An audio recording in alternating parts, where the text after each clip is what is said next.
संग्रह, ग्रंथकार महेश दत्त शुक्ल, प्रकाशन वर्ष 1873। शिवसिंह सरोज, प्रकाशन वर्ष 1883। The modern vernacular literature of northern Hindustan, ग्रंथकार जॉर्ज ग्रीशम, प्रकाशन वर्ष 1888। मिश्र बंधु विनोद, ग्रंथकार मिश्र बंधु और प्रकाशन वर्ष 1913। प्रथम 3 भाग और 1934 चौथा भाग प्रकाशित हुआ। फिर आता है हिंदी साहित्य का इतिहास, जिसके लेखक है रामचंद्र शुक्ल और इसका प्रकाशन वर्ष 1929 ईस्वी।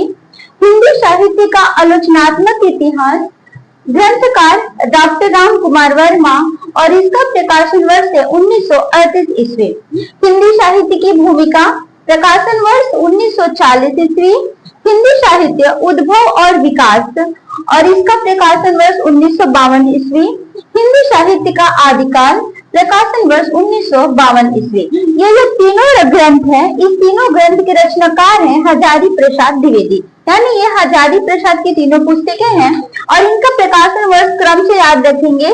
हिंदी साहित्य की भूमिका 1940, हिंदी साहित्य उद्भव और विकास 1952 और हिंदी साहित्य का आदिकाल 1952। तीनों के ग्रंथकार हैं हजारी प्रसाद द्विवेदी। फिर आता है हिंदी साहित्य का इतिहास, जिसके लेखक है डॉक्टर नागेंद्र एवं डॉक्टर हरदेव।